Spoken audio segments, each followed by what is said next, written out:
ఏపీలో ఓట్ల తొలగింపుకు సంబంధించి ఎలక్షన్ కమిషన్ సీరియస్ అయింది. ఆధారాలు లేకుండా ఎవరైనా ఓట్లు తొలగించాలని దరఖాస్తు చేస్తే క్రిమినల్ చర్యలు తప్పవని ఈసీ హెచ్చరించింది. ఇప్పటికే వివిధ సెక్షన్ల కింద కొంతమందిపై కేసులు నమోదు చేశామని ఈసీ తేల్చి చెప్పింది.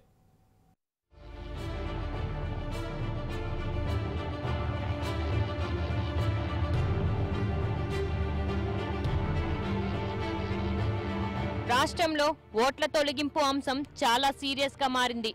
రెండు ప్రధాన పార్టీలైన టీడీపీ, వైసీపీ తమ ఓట్లు తొలగించారని ఫిర్యాదు చేసుకున్నాయి. దీనిపై ఈసీ వెంటనే చర్యలు తీసుకోవాలని కోరాయి.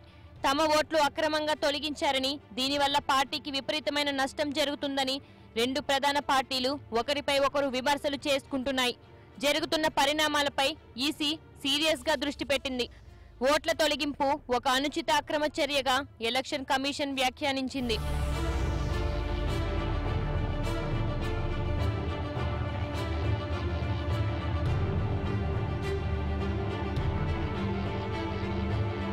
ఓట్ల తొలగింపు జరిగిందని దర్యాప్తులో తేలితే క్రిమినల్ చర్యలు చేపట్టి కేసులను నమోదు చేయాలని పోలీసులను ఈసీ ఆదేశించింది.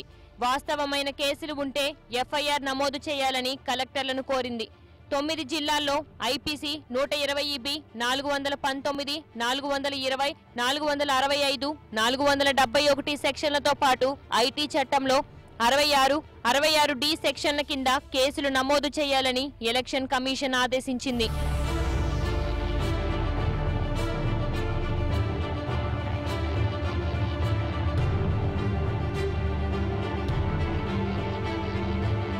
నకిలీ దరఖాస్తు ద్వారా ఓట్ల తొలగింపు జరిగిందని ఈసీ వ్యాఖ్యానించింది.